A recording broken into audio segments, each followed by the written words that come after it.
Welcome back to Sportsbeat. Today is August 25th, and we are recording episode 26 in the My Little Falls podcast studio. As always, I'm joined by the man who still needs 27 hours in a day, Dave Warner. What's going on? I think it's gone up. It's gone up. You do more, we have to add more hours, but they don't add more hours. And yeah, and then we do these podcasts like yours, and then even Scott's is even later, and it's like, okay, I have to find some energy. It's like a long day. It's a long day. You know, and I forgot who it was. Somebody told me the other day, and they were busting my chops about how, well, you work at an office job. It must be easy just to sit in a chair sometimes. I'm like, you know, there are days where I would love to just be able to do, 8 hours of raw work and go home and sit down. Yeah. Thank God we have these watches that say, get your ass up. Yeah, right? Who was it? Somebody at a State of the Union or something looked at her. I think it was Nancy Pelosi. She looks at her watch and it tells her to, and it was like national news. And I'm thinking, hey, I understand that because there are days if I don't stand up, if my watch doesn't tell me I've been sitting down too damn long. Hers just said you're old. Ooh. It didn't work, and here I was ready to go. There you go. Like, there it is. Yeah, I had the volume down. I can't help myself. All right. So we were off last week. I was in Cincinnati and then drove home. That was an absolute mistake. Smart coming back. I broke the trip up into 2 days and made a pit stop at my in Buffalo on the way home. But my God, spending 10 hours in a car is just awful. I used to do that all the time. I would drive from Texas to Massachusetts. You're crazy. It was like 36 hours. No. I'd do it straight. No. Are you kidding me? Something like that now? What a fool. No. I used to mess with my kids. I mean, they'd be in the back sleeping. Oh. I'd make like I fell asleep at the wheel there, Driving around. No, I'd go and I'd just boom on the front of the steering wheel. Dad. What an ass. I know. It was fun times. I mean, I can only imagine. I know how bad I felt when I got out of the car when I got to Cincinnati. I was headed to a conference that was there, and I can only imagine how decrepit and old I looked getting out of the car after doing, pretty much a straight shot of the day. And that was just not fun. Yeah, that's how I look after 30 minutes now. Like you did after 10 hours. Yeah, that was not there's smart. that. Yeah. So we are going to just do a press box segment today. We got a bunch of stuff from all the way around. We do have some high school stuff that's picking back up. We got some college stuff. We got some major league stuff. So we'll just dive right in and have some fun with it, I guess. So all sports for high school are in preseason at this point. Nothing really to report. Everybody's in, preseason mode. Nothing really sexy going on. A few new coaches out there. So the board changed, but pretty much everybody's given the same tagline. It's been forever since we've been here, and I'm happy to be back. And, those usual. And I'm tired of hearing it. Yeah, I know. Just get out there and play. Exactly. One thing I will know, and it's being widely reported that officials are needed for many sports, especially football. There is a huge shortage of officials for all games. Not sure much can be done this year because there is a class that you have to go through, certification, background checks, etc. But if anybody is interested in doing that, please get in touch with your school's athletic director as soon as possible. And they can put you in touch with whoever the assigner is for that sport for the section. What I can say is from watching it, it's a nice way to make a couple $100, and you get a great seat for some great games. As always, refs have the power to eject the asshole fans. So if that's something that concerns, just remember you have the power to make somebody disappear, and you can take out the trash whenever you want. but it's not. It's going to be worth more than $200 for all the harassment. Yeah, that's true. I wouldn't do it. I wouldn't either. But now they're talking about, and again, we talked about it a couple episodes ago probably, but when it comes around here, football, it's mostly football, but that's ingrained in like the livelihood of our area. Friday night is football. Everybody's got lights now. Little Falls added them. Dodgeville's one of the last holdouts with a non-lit field. That on Friday you go to a football game. That's the thing to do. Even like all the other sports, they rarely will try to have like another sport going on Friday. So it's ingrained. And now they're talking about they might have to do Thursday, Friday, Saturday games. They may have to do midweek games because there's not enough refs to go around. I know the Friday night thing because, shooting sports in Texas, right. High school sports, it's like going to the Cotton Bowl every Friday night. Right. Going to the different high school stadiums. Yep. That's how different it is to here. But the lighting, I know. I remember having so much trouble at games down there back in the day when you were using film and all. Here, even the LED lights, we'll see. I think, was it next Friday? Next week? No, it's not next week Friday, I think. 2 weeks. Yeah. Little Falls is out there at 7 p.m. And so we'll see how great the lights are. Maybe it's a change in the sky. I don't know. I know Bart, the athletic director, I'm always complaining to him about lighting. In the gym, the inside basketball gym, when are we going to get LEDs? Speaking of basketball, Herkimer redid the entire gym. I know Christy, who is looks great. Amazing. Like, I know that was her big project for the last couple of years, and with COVID still looking to finish on time. It will be ready for basketball season this year. Holy shit. I mean, the entire back wing of the school, in terms of what it functions on the inside, is totally redone, and it looks friggin' awesome. Wow. I'm like excited since like the first time in a long time for the basketball season, because a lot more to do. They've got the open ceilings. They've got all new lights all the way up and everything. Nice. It looks really friggin' good. Did they do LEDs? I'm not 100%. I would have to assume that they did, because if you're doing any new construction, it's got to be efficient. Yeah. But looks great. So high school sports coming up, and everything pretty much right around that Labor Day break. Everything's back on. Soccer's all moving. Football's coming online. Field hockey. I know cross country. I mean, we don't talk about too much of either of those, but those are all on the schedules all over the place. I don't know. I just don't get to those for some reason. I do the hockey. Or not hockey, what am I saying? Field hockey, soccer, football. I still don't understand field hockey. Too many whistles, too many directions. I try tennis every once in a while to cover the team there too. I've got them on my schedule here already, so we'll see. So, but it's coming back. So everything's there. But again, if you're interested in being an official, pretty much for football right now, but any type of other official, please get in touch with your athletic director. They're in desperate need. There's been multiple news articles. Attrition, people that have done it for years saying, yeah, I'll hang on until you can find replacements, and the next generation's just not stepping up. And not surprising, but it doesn't bode well, because as they put in, games don't happen without officials. Yeah. Period. So gonna jump to the Comets now. They unveiled their new uniforms last week while we were off. Fans will notice the design right away, because it's pretty much the same, with just the red and black to fit the New Jersey color scheme. New uniforms will also feature the same design as the former Binghamton and Albany Devils team had, sticking again with the tradition with the New Jersey organization. In addition, the Utica Devils had a similar design in their tenure when they were at the Odd originally, but there was black on the shoulders, extended a bit further down the arms, and there were stripes on the arms as well. Comets president Rob Esch said that he expects the team will design alternate uniforms that are going to utilize former Utica Devils logos at some point. Not really sure when that's going to happen, but apparently that's an iron in the fire. So if you're one of those people that likes to have all the different types of jerseys, keep a lookout for that. Comets open their season on October 17th against the Rochester Americans, which is on the 34th anniversary of the debut of the Utica Devils. So somebody got that one right. Cool when they do the historical impact. I mean, I know you the hope start. You hope it was intentional. I mean, I would have to think it is intentional. I have to give them at least a little bit of credit, but whatever. I like the uniforms though. I thought they looked good. Yeah, they sharp. They look good. I mean, I wasn't a real big fan of the green and blue. It's just kind of chintzy looking. I don't know. It's just looked kind of like the Kraken. The Kraken. I like my favorite word. Poor Scott. Some sad news to pass along. It was reported that Gil Seltzer, who was the lead architect who designed the revolutionary architecture feat that is now the Adirondack Bank Center at the Utica Memorial Auditorium, he passed away at 106 on August 14th. I hope I live to be half that age. The Odd was the first design ever using telescoping seating with no obstructions except the people that don't sit down in front of you. That one's for you, Brett Driscoll, if you're listening. And it was the first to use a cable-style suspended roof system. In 1956, Utica Mayor John McKinnon hired the firm to build a cutting-edge sports and entertainment facility. By 1959, they were completed, and the Odd was forever stamped in the Utica history books. So MVHS, you should hire these guys, and you can get your hospital done a hell of a lot quicker, and we won't have to pay you more. Gil has a kick-ass story. He became an architect, but he left for a few years to join the United States Ghost Army, where he was part of a secret mission to misdirect Nazi troops away from the beginning of the planning of the D-Day invasion. At the time of his death, he was the oldest member of the Ghost Army.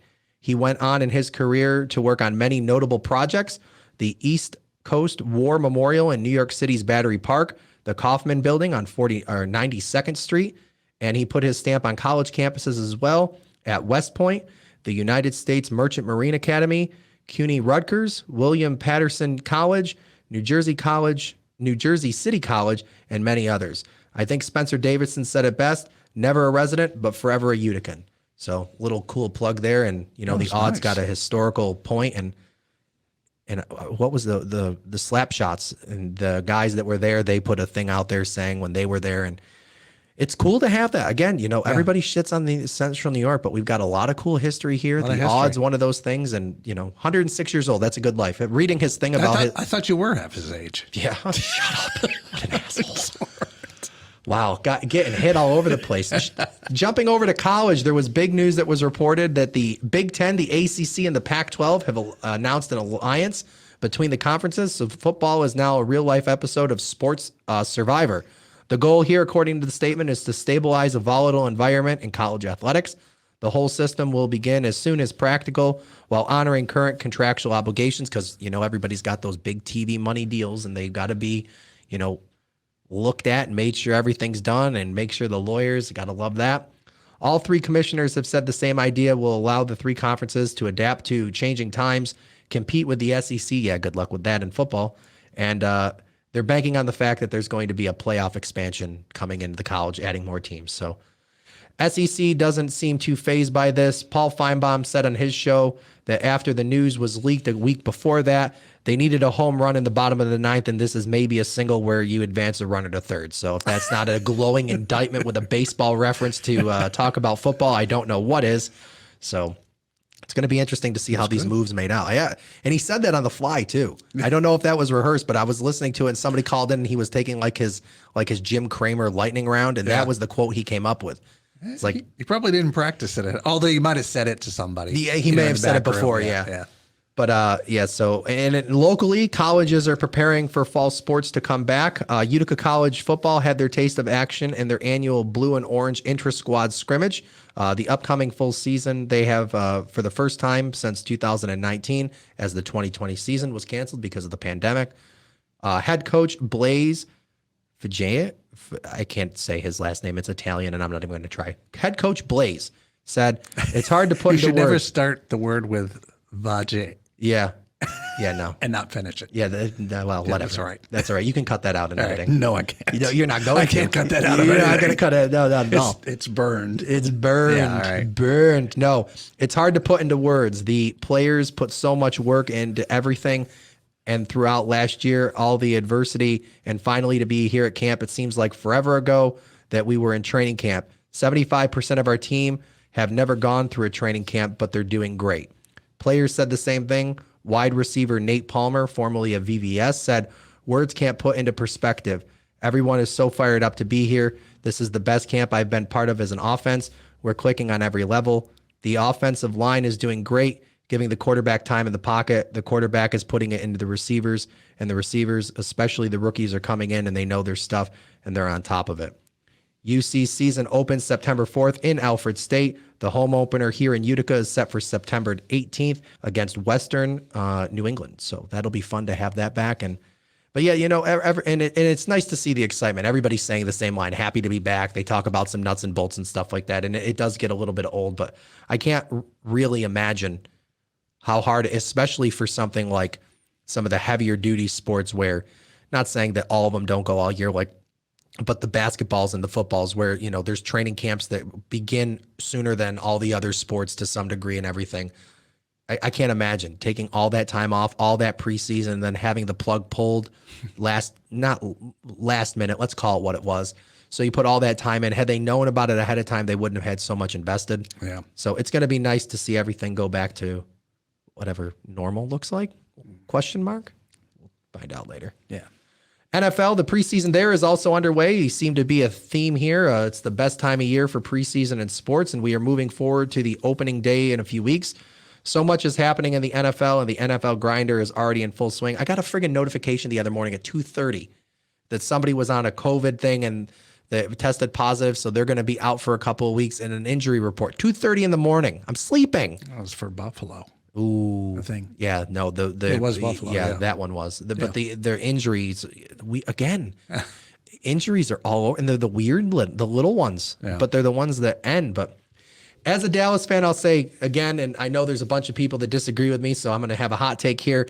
Dak Prescott was overpaid. And now we overpaid him, and now he's ill and won't be able to be there for the season opener, according to head coach Mike McCarthy. Yesterday was talking about how he's probably not going to be there. He's tweaked something. They're trying to give him time. If I paid you that amount of money, you need to be ready week 1.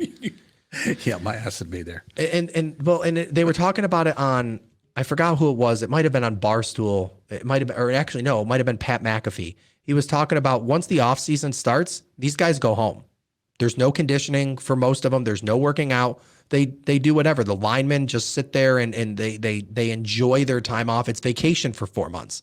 Like eating Cheetos on the couch? Pretty much. But the thing is that when they now have made, and I didn't think about this because, again, it's not my world that I'm in, they make those camps that they do beforehand optional.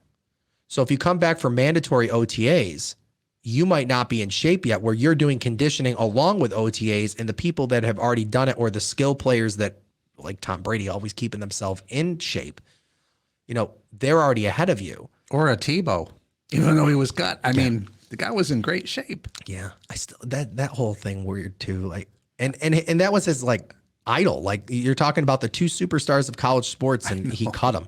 He looked so sad to do it too. And there was so many memes made about it. I don't know. Let me do one. Yeah. And somebody said, I hope because he had the #1 jersey sale. You should keep him around just for the sports sales. I mean, keep him around for that. Have him be the mascot. I don't know. Yeah. Make him a 3rd-string quarterback that does the mascot duties or something. I don't know. But if popcorn, peanuts, sarsaparilla. But for the millions of dollars you pay somebody, and I get shit happens. Like, you're running, turf is what turf is and all that kind of stuff. But this is where the players union really missed the ball. And I say this as casual fan. If you're going to do this and you're going to make them optional instead of mandatory, then the players are going to need to have a higher level of commitment to some degree. And I know they're not paid for it, but you don't really need to be paid to make healthy lifestyle choices and keep yourself in shape, because you should be doing that to some degree anyway. Well, you should. I mean, then you open yourself up to injuries, because when you do get out there, you're not in shape. And they were talking about that too. There was a player, I think he was from maybe the Rams, maybe Las Vegas, one of those 2 teams. And he was doing off-season workout with somebody that was associated with the team in a private gym. And he blew his ACL out. And now the team wants to say he's not going to get anything but he was working out as part of an unofficial regimen with the team, and the team knew about it. So so that's the other side of this, is that if you work out and you get injured, or who was it a couple years ago? They sprained their ankle while playing beach football with a couple kids or something like that. And everybody's like, how could you be doing that? Well, they're not going to sit home on their ass and do nothing. But there needs to be something. We've got the 2 sides. We're back to the Cheetos again, aren't we? Yeah, I love Cheetos. I used to, at least. But we've got the 2 sides of, we want you to be in shape, but you don't want you to do anything. So where's that middle ground that they can come in? Because, it's hot. It's hotter than usual all over the place. And people are getting injured left and right. And it's the freaky shit. Yeah. But that could happen. That could be walking to your car. True. At the grocery store. I mean, come on. Yeah. It's all about the money. But, Dallas is going to have an 8-8 season anyway, so whatever. I've already accepted it. Here we are, guys. I never want to hear somebody say that a Dallas fan is screaming we're going to the Super Bowl every year, because I am now recorded on record saying we're going to have an 8-8 season, so whatever. We're going to the Super Bowl. Shut up. Just sit there and run the show, will you? Jesus Christ. The cheerleaders are going to be here to take us. I mean, at this point, we might have to draft a cheerleader to be the backup quarterback at this point. There were so many thoughts that went through my mind right then. We'll leave it at that. And we're going over to Major League Baseball. AL East. Boston is still falling. Take that, Zach Steele. The Rays continue their hold over the past 2 weeks, and they are still sitting in first place. Yankees are now in second place at 4 games out of first, and Boston has slid to third, which just brings me so much joy. And they're 6.5 games back. Blue Jays are 12 games back. And in the last 2 weeks, the Orioles, when you just think it couldn't get worse, they've gone right down the shitter. I knew this was coming. When did I know this was coming? On our last episode, they were 29 games out of first place. And they are now 39 games out of first place in a 2-week period. Just mail it in. Just cancel the season, for Christ's sake. The only thing you can do at this point is get injured. My God. You can't even play spoiler, because if I was looking at the schedule quick, there's not enough games inside the division to move them up or screw somebody else up for division unless things start to close up at the bottom end of the season in September and October. They're getting to the point where they can't even play spoiler. Cheetos. It's golf and Cheetos, baby. What do you want? Over in the NL East, the Mets have slid into third place as well. Atlanta is now in the top spot over in that division. Phillies hold second place at 4.5 games back. The Mets are sitting in third place at 6.5 games back. Nationals are 13 out, and Miami is 17 games out. So, good for New York and the Yankees, and the Mets need to get their whole game plan together. It's kind of falling apart on them. They were so red hot. We'll see what they can do in September and October. That's the money round. Anybody can get a streak going. True. Yep. Going to quick pivot back to Formula One. We talked about on our last episode the issue with Sebastian Vettel and the missing fuel in his car. And I've been following this just because it's interesting to me, because it really ends up moving him out of a second place finish. Last week, the appeal was dropped after the stewards refused to see any new data.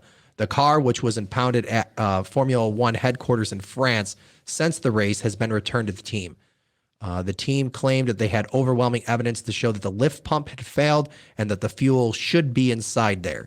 Everything is metric and calculated with sensors, so they know precisely how much fuel enters the car, how much they burned, so they know how much still be in the car. This came days after analyzing all data from the car in the race. The race stewards still didn't care. They said that the fuel and the data should have been available when the fuel check was called for after the race. So a little bit, and I get the rule and everything like that, but how do you analyze mountains of data in 10, 15 minutes? That's the part that, and they knew if it was available. I mean, right. If you have data, it should be organized, and you should be able to find what you need within. And they've been consistent from right after the race. They said that it looked like the lift pump had failed, and that they knew exactly how much should be in there and everything like that. But the rules written, if they call, why give up the challenge? Because it sounds like that one, they need the car back. And Formula One races this weekend, and it takes time to put the car back. There was an accident, so they did need to do some stuff. That lift pump's going to have to be replaced. They have to do all their pre-stuff to do everything for this coming race in Belgium. And if they appeal again and they lose, it could hurt them more. And they must have made the financial decision to say, just get out there and win and go from there. So as it stands, Lewis Hamilton is going to take the second place finish for the Hungarian Grand Prix, and Vettel is stripped of that position. So he didn't, according to he was DQ'd, never finished, but he finished second. That's the part that really, and the summer break is over. So on this weekend, on August 29th, they are taking the course in Belgium. So waffles on Sunday. Yes. Stupid dad joke, number one. So bad, but that's okay. But that's got. I'd more go with chocolates. Oh, than waffles. Why That not? would Why just not be me. Why not both? Belgian chocolate's good. Let's do both. All right. Done. But that's really got to suck, And Formula One's got that more intelligent aspect, if you will, or the knowledge aspect than NASCAR does. And Are you trying to knock rednecks? yes, and but they have Damn this Yankee. They have this thing where the fuel check is written into there, and it's a hard, fast rule, but shit goes wrong, and they know it. They've got the sensors that show this is how much fuel got used, this is how much entered the car, this is how much was pulled, and they haven't released anything that they've taken the lift pump or whatever it was out. But I've got to imagine they pull it apart, and there it all is, because it's a closed system, and I mean, there's hundreds of $1 million in R&D in those freaking cars. Yeah, they'll have it. Yep. Maybe they'll do a "I told you so" Yeah. presentation. Yeah. Still doesn't help their. No, but makes you feel good sometimes. Right. Yeah. Speaking of NASCAR, crazy end of the season on its way. So 2 weeks ago at the Verizon 200 at the Brickyard, it was a shocker that AJ Allmendinger won, to everybody's surprise. Allmendinger is a part-time Cup racer, but he punched his ticket for postseason, so that's fun. Then last weekend, Ryan Blaney won in Michigan at the Firekeepers Casino 400. This coming week is the last race of the regular season, which is the Coke Zero 400 at Daytona. Handful of drivers need a win, and a few more need some points. So, what's Daytona known for? You know, it's always a smooth race in Daytona. Nothing can go wrong there. No. Wrecks and crazy driving. So if you like to go to the bar and your bar has 2-for-1 cautions, make sure you have lunch because you're going to be hammered by the end of that race. All the metrics I turned on, I forgot what channel it was, and they had their NASCAR hour, and they were talking about all the different like postseason things that can happen in the next race. If this person finishes this place and this, and I'm thinking, if you don't have a ticket punched or you're not guaranteed in the points, you're racing for something, and it's going to be, and they talk to some of the crews, we're just going to go for it. We're going to go for it. So it's going to be absolutely freaking insane. Insane. I like Daytona. It's a fun race to watch. That and Fort Walton Beach. Good spots, Pensacola area. We got to get to Florida at some point. Yeah. When you can travel again. Anyway, things just keep getting worse for Syracuse University women's basketball. We talked in our last episode about the exit of former coach Quentin Hillsman. Syracuse.com then posted a scathing editorial opinion that they had. It called out every level of the university administration and the athletic department and how they feel that everybody was out of touch in the university as well. Well, 2 more players have entered the transfer portal and are leaving the university. Von Reed has been named the active head coach, temporary head coach rather, of the program, and the athletic director there has called him a basketball wizard. Lord knows they're going to need some magic with all the events that have happened and to pull off a successful season, because it really doesn't look like there's much of a roster left. It doesn't look like. I mean, they've got enough to play, but if anybody who's an avid Syracuse fan is really hoping to see the men and women's in the NCAA tournament this year, that's a far cry right now. Yeah. But, you know, actions have consequences. They did nothing, and like we had talked about early on when it was reported, like, what's going on? You lose that many players, and where there's smoke, there's fire, but it was all quiet. It's going to be interesting to see what the investigation comes out of. There is an investigation report that's being compiled. I'm really looking forward to reading that to see if you can't see what really happened there. I hope that they talk to some of the players, because the interesting thing is when shit like this happens now in 2021, usually the players are on Instagram, they hire a lawyer, they do a press outfit, they do a thing. The players just left. None of them are really on there. Some of them said oil and water and put like cryptic remarks and stuff like that, but there's nobody that did the prime time approach. Like a copy and paste from Cuomo's report. I mean, it's a little different, but sounds a lot the same. Yeah. Like yelling at players, like straight up like harassment. Yeah. But and I find that interesting in the terms of, and that might be a bad word to use here, but that usually when shit like this happens now, they take to Instagram and they put their side out, because the university's not going to cover their side, and that in some cases rightfully so. They need to defend themselves, and the university is going to protect their ass and the money, which is in the program and the coach. But not one of them said anything. And maybe that was an active choice, and it was to the level they just wanted to get away. And I'm not in this situation. I can't do that. But no, that's what I find curious about this whole thing. You see all these other, like, these little brush fires at the university. The coach told me that I looked ugly today, and that becomes the national story. We've got credible harassment that causes a coach to leave. Right. And you've got people that saw it. You've got close to 30 players, or if not more at this point, that have left.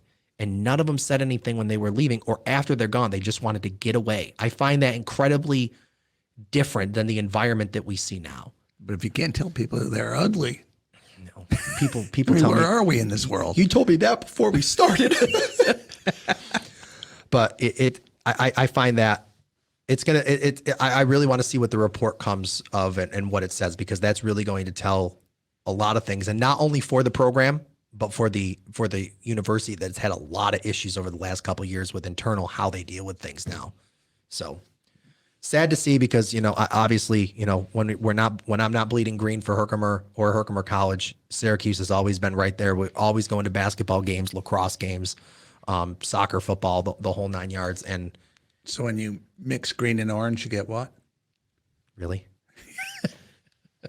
Ladies and gentlemen, our producer, Dave Warner. I just had that thought of you bleeding those two colors, and it just went wrong. Thank you. Thank you. We're not touching that one with a 10-foot pole. You know, it's really good we don't work for like a radio station or something, because we would have been fired a long time ago. Thank God this is your outfit, because you're starting it, so you're not going to fire yourself. I could. I fired my son before. I could fire myself. You want to tell us the story next week? Yeah, I will. Okay. All right. Last, just continuing to plug a fellow podcaster and a friend, Bobby Raimondo. We went to high school together. He's got a series called Windfall, and he's got a new series called Forgive Me. That series is about a small Catholic church in upstate New York where every episode is a different confession. Again, pretty interesting. I've heard enough people, out in public before, whether it be bars or restaurants or stuff, with just the crazy stuff that happens. He's got enough content living here for the 20 years that he lived here for to be able to pull that one off. So I love the concept. I think I wish I'd thought of it. Yeah, I mean and he's a writer. He knows how to write a story. I listened to Windfall on my way out to Cincinnati. Great friggin' idea. Little Game of Thrones like and everything like that. But I'm really interested to see this Forgive Me come out, because it's a cool concept. It's original. You don't get many original ideas anymore. So hey, right. You're right. Mine was Tick Me Off Radio, and each day I'd pick something that ticked me off, and that would be the subject of the day. Okay. I mean, I can do that too. Can we? That should be a segment here. We should give you a segment on our show. What ticked you off in sports? It wouldn't be sports. It would be wide ranging. Okay. It could be anything. Well, I mean, this is your outfit. You do everything. Go ahead. Well, let's finish this. Okay. And as usual, coaches, staff, and players, please start to include us in your reporting for all the sports coming up, especially in the fall season, at Sportsbeat at mylittlefalls.com. For updates and highlights throughout the week, find us on Facebook at Sportsbeat with Rob Drumm. For all your local sports news and our podcast home, find us on mylittlefalls.com. For Rob Drumm, here with Dave Warner. Talk to you next week.